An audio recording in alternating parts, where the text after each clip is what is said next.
A new kind of criminal activity is on the rise, thanks to computers. It's cybercrime, and Yoshi Kono has mastered its tools. It's being called a security breach of staggering proportions. Yoshi could hack anything. If a bank says, our site is secure, in my head I'm always like, no, it's not. Yoshi could get into it. A pack of cyber thieves allegedly managed to infect computers at NASA, Netflix, iTunes. He comes up with the most creative attacks and the most scary things you could imagine. Yoshi has hacked into cars, voting machines, even worse, the fear that an election could be hacked, and medical devices. Somebody could remotely amp up a heart device. Hacking can literally become a matter of life and death. These days, we're surrounded by computerized and networked devices. Yoshi sees each one as a potential doorway that he can break down and then take control of what's inside. The fact that everything has a computer in it is really alarming from a security point of view. And the fact that those computers are all generally on networks is even more so. The comment that people mostly say is, thank goodness Yoshi's on our side. Yoshi is a computer hacker. But lucky for us, he works for the good guys. Jokingly amongst the lab, we say, we're trying to save the world. As a security expert at the University of Washington, he's on the front lines of the fight against cybercrime. Our privacy is slowly eroding over time, and we need to either make a conscious decision to let it continue to happen or try to stop it. When we share some of Yoshi's research with friends or family, they're like, oh my God, I never would have thought about that. Where does Yoshi get these ideas? As part of his strategy, he's constantly trying to get into the heads of the bad guys. This is the ability to see the world the way an adversary might see the world. And if you look at the world this way, you're going to find weaknesses in the security armor everywhere.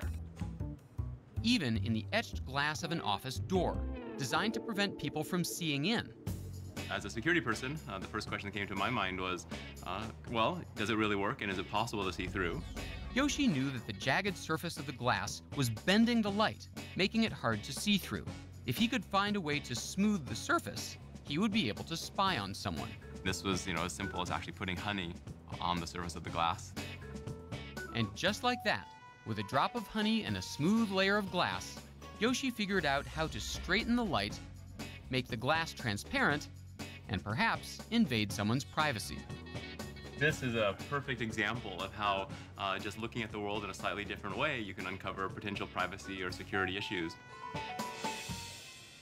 By all accounts, Yoshi has been looking at the world this way for most of his life. I think I learned a lot about security and privacy in the real world from my parents.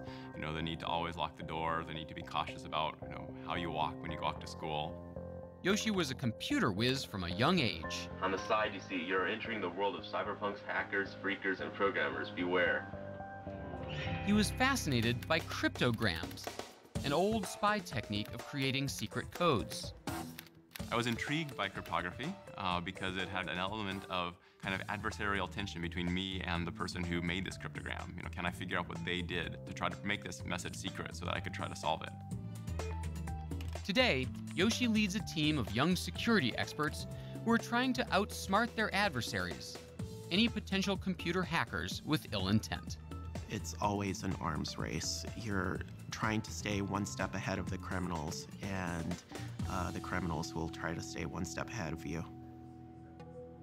Yoshi's team has the know-how to hack into pretty much any machine that broadcasts or receives digital information wirelessly.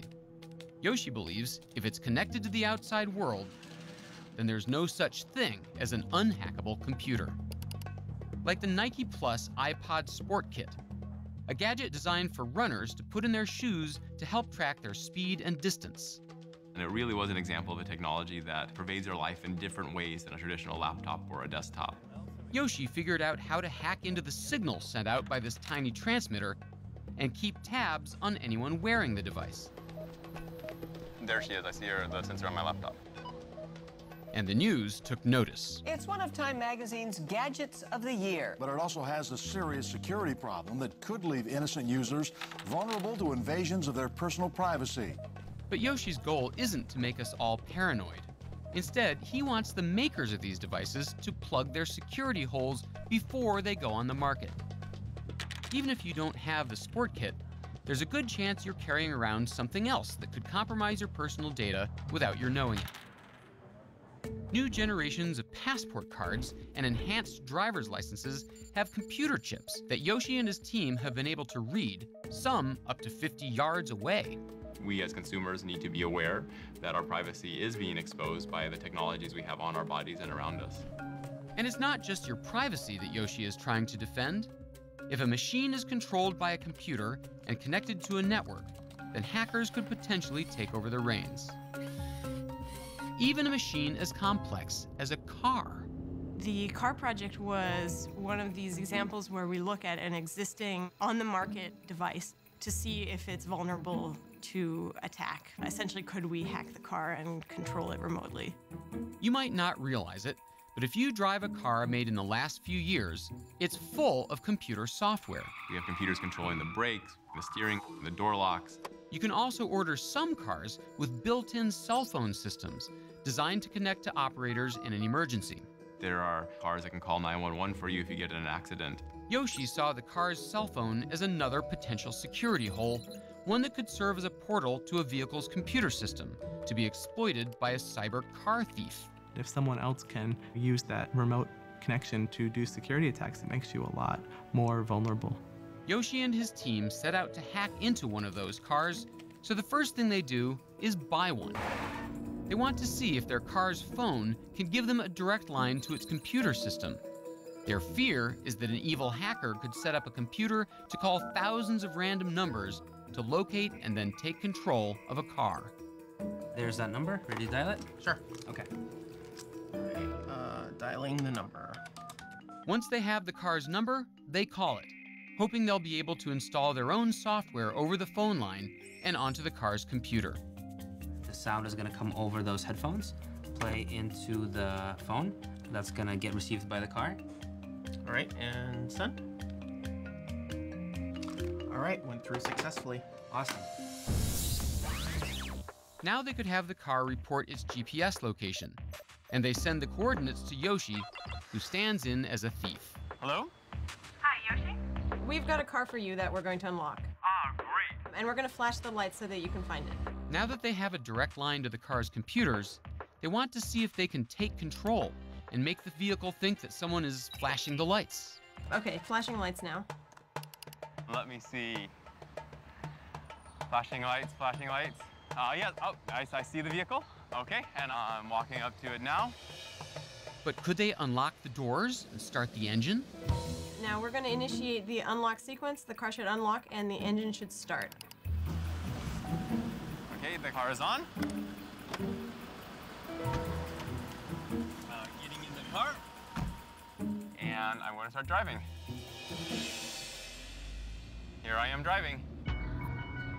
Yoshi's team took over the car from an office a few blocks away.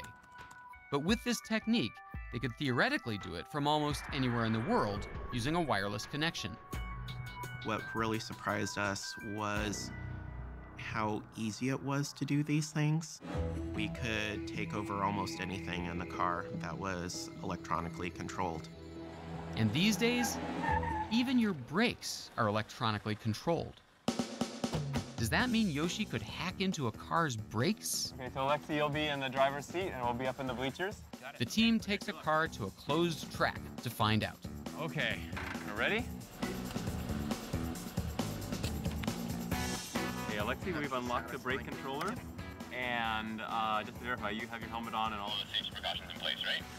That's right, helmet on, gloves on, strapped in, ready to go. Great, okay, go ahead and go. And we will apply your brakes when you get to the checkered flag area. By sending their malicious code to the car, could Yoshi trick it into jamming on the brakes? It is a very scary thought that you're driving in a car and some kid could be messing with you just for fun. And we'll be applying your brakes shortly.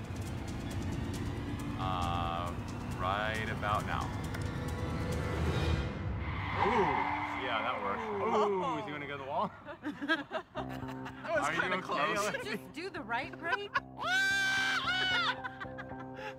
Wow, okay, that worked. What Yoshi can do looks pretty scary, but it's the result of months of painstaking research by the sharpest minds in the security business. We don't believe that there are hackers out there attacking today's cars. Our goal really is to show that these kind of attacks are possible so that the manufacturers of the cars and the government and the various policy organizations take it seriously for the next generation of cars. Yoshi is one of our most vigilant guards against cybercrime. He's consulted with government and industry, even companies like Microsoft, pushing them to examine things like car security, electronic voting, and the safety of implantable medical devices. Yoshi's goal is to secure the future, to make the world a safer place. I really do want to understand how can we protect the security of future technologies so that when my kids are my age, they're in an environment where technologies are safe, reliable, secure. So Yoshi will continue to hunt down the holes, the weaknesses all around us, conquering the criminals by outwitting them at their own game long before they can make their move.